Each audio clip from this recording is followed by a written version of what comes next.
Hi, I'm Bart Hanson. I'm the owner and lead instructor for CrushLivePoker.com. The following hand comes from our call-in show that we record live at 2 p.m. Eastern Time every Monday. If you enjoy this video, hit that like button, and if you want to submit to be on the show, take a look at the information in the description. So I had it's a hand from last week at a late night 1-3 game at TCH in Austin. Okay, so TCH in Austin. 1-3, of course, which is match the stack. Again, I will be doing the commentary for TCH live tonight, which is a 5-5 game. So 1-3 match the stack. TCH, okay. Yep. Okay, so it's a four-handed game with a mandatory $6 and mandatory $12 button straddle. So this is where people are like, oh my God, playing 1-3. Obviously, the 1-3s are not all the same. And a lot of times in Austin, actually. So this is obviously they have the Texas card houses have not done a second shutdown. I don't know if it's going to happen, but this is post shutdown, right? This is recently. Yeah, this is last week. Yeah. So have you played over at the Lodge too, as well in Round Rock? I have not. Okay, because no. So I was just wondering what the action. But I assume it was pretty dead there, right, at TCH. Yeah, there's a pretty consistent 1-3 game that goes every day, but it never gets past one or two games. No, but I'm just saying, like, in general, like, there's 25% of what it would have been, right, before? Yeah. I mean, most I've seen it's probably 7 or 8 tables, and that's on a tournament day. All right, so four-handed $6, $12 straddle, mandatory, and how deep are you? I'm 2,200 effective. All right, 2,200 effective. Okay. So the $3 blind, who's the big blind, he's a good aggressive regular. I play with him a lot. And he opens to $40, which has been the standard open at this. And I am on the button straddle, the $12 straddle, with black, queen, queen. And I choose to 3-bet to 110. So my first question is kind of like, how do I play the button straddle in this kind of dynamic? So let me just make this straight. So you're saying it's you're four-handed and you're button straddling, and it goes in order. So the so small blind folds, and so each position four-handed with the double straddle has a blind in it, right? You're straddling on the button and you're the last blind, right? Which is actually quite advantageous whenever you can button straddle and you're actually basically like last to act short-handed. It's a no-brainer playing three-handed to straddle the button. Yeah, exactly. But so this guy makes it 40. You're 2,200 effective, four-handed. So basically from the second spot, he makes it 40. You've got black queens and 2,200, and you 3-bet to 110. So 110. Yeah. So you're about, if you look at the $12 straddle as an actual fourth blind, which it is if this guy's opening to straight 40 because he's making it 3.5. You're about like just under 200 big blinds effective. And I mean, I would probably 3-bet a little bit larger just because you're not, I mean, if you were 100 big, if you were like 1,000 effective, you could probably get away with 110, but you actually want to juice the pot up. Right. I mean, you've got a really premium hand, obviously in position. I would have probably made it 150 to 160, to be honest with you. But okay, you make it 110. My thing was, mine was because I'm on the button straddle. I didn't know if that affected my 3-bet sizings at all because I'm just in such an advantageous position. I didn't know because I obviously want a caller a lot more. I didn't know if that affected my sizings at all. Well, traditionally you can 3-bet. I mean, you can definitely 3-bet a little bit. It's weird. It's a little bit counterintuitive. It's a whole complex thing with 3-betting in and out of position. Because here's the thing. You want to play larger, you want to play more hands with bigger pots in position, which would mean that you would think that you're allowed to say 3-bet larger in position, right? But you also want the action. But then you'll actually see some crazy stuff at the 100 big blind level where out of position 3-bet's huge to basically deny set mine odds. So you'll see like somebody 3x to like 3-bet to like 7x from out of position. But the deeper you get, the less reflection of 3-betting there is from out of position. And I believe it's the smaller. That's the sort of, like I said, the computer modeling, the theory behind it. I would just go larger to build the pot up. But okay, you made it 110 and the guy called. Okay. So the flop is deuce of spades, 4 of hearts, 5 of diamonds. So your head's up, right? I am, yes. Deuce of spades, 4 of hearts, 5 of diamonds. Okay. Yep. And I c-bet $85. So he checks, right? Big blind checks. Yeah, he checks and I c-bet 85, yeah. Hero bets 85, which is just under 1/3 the size of the pot, so it's a down bet, Hmm. right? It's a Yeah, I down yeah, bet. it's a down bet. Deuce 4 5 four-handed. To be honest with you, I think that you probably get to bet. I might bet a little bit larger here. This is different Okay. than like 5 6 7. You're gonna get called by ace highs, right? Ace high is gonna be two Yeah. overcards and a gut shot here to a three. So no ace highs are folding. Um, there's really not a whole. I mean, by down betting here, see you've got two of the queens, so I'm trying to look at the backdoor hands that might call a down bet as opposed to fold to say like a 2/3 bet.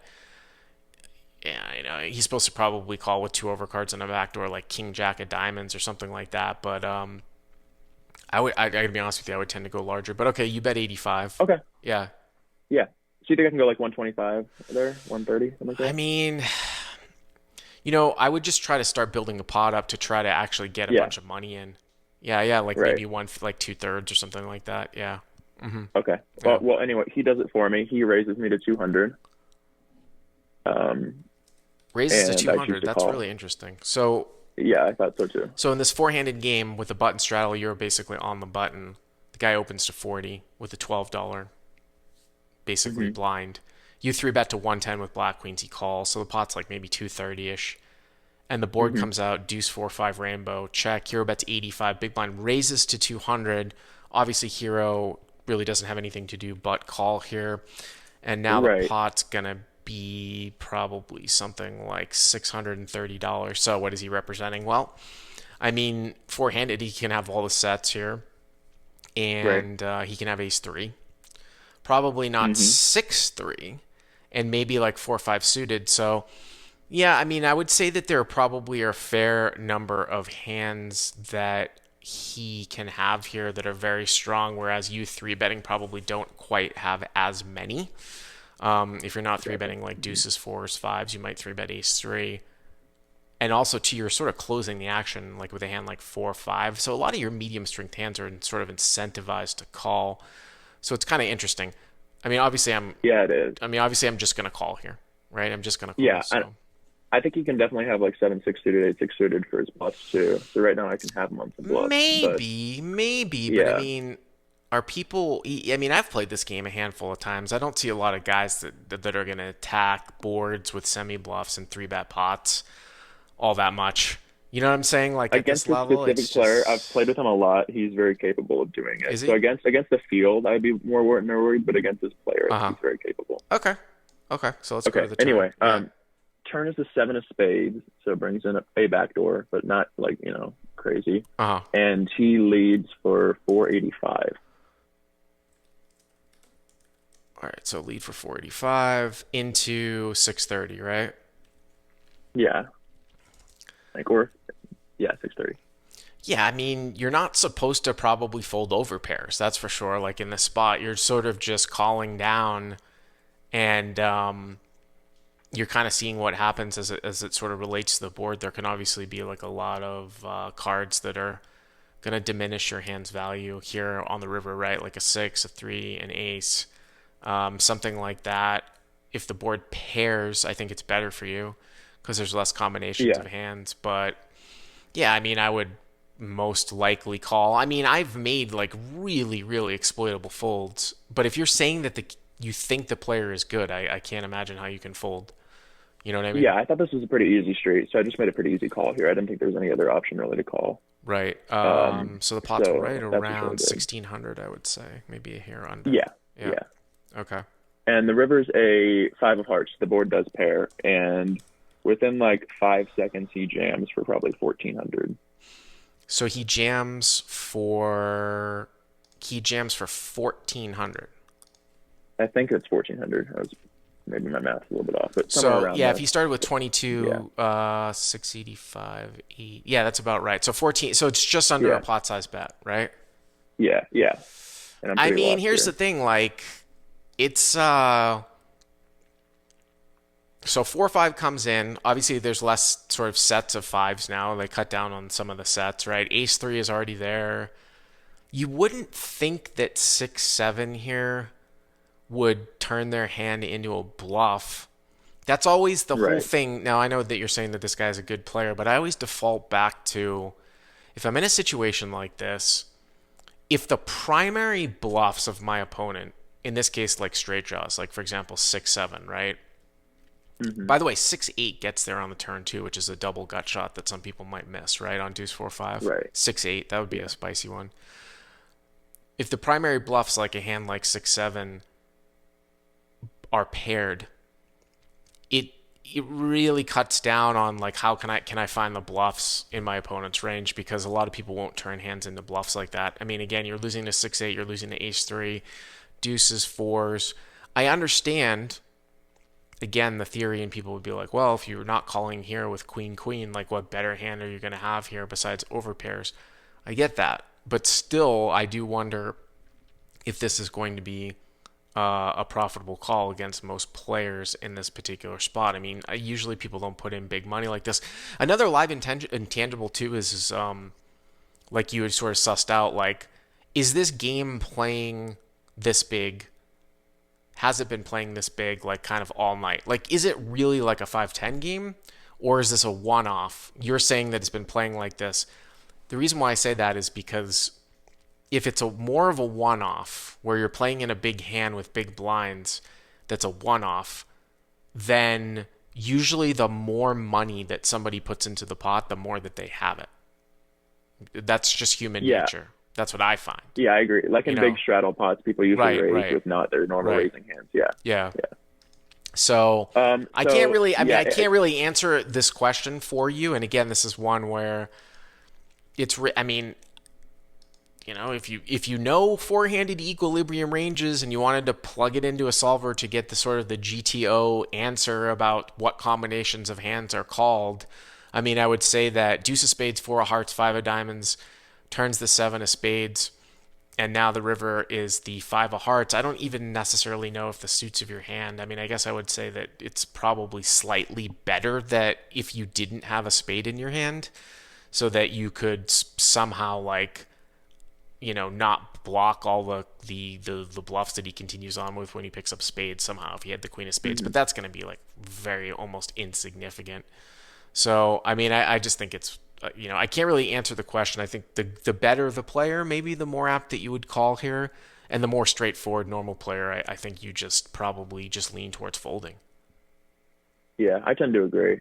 So I ended up making the call, and he did show the 7-6, which turned into a bluff. Did you say that the So guy snap jammed?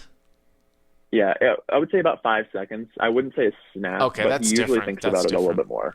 Because what I was Yeah. gonna say is that um, with my bet pacing video, right? Like with the reliable tell video that got all the views. Okay. What I was saying is that one of the most reliable live tells is that when a card changes basically what is the nuts, and somebody bets as if they don't have regard for the card. Even if they do Right. have the nuts, because they would think about it. I don't necessarily think that this falls into that category, because why couldn't the guy continue to be betting here with like ace-3, 6-8? You know what I mean? Like that, the five doesn't really change a whole lot, right? If I have, Yeah, I if you're in completely this agree. guy's spot and he's got 6-8, or it doesn't really thinking about anything.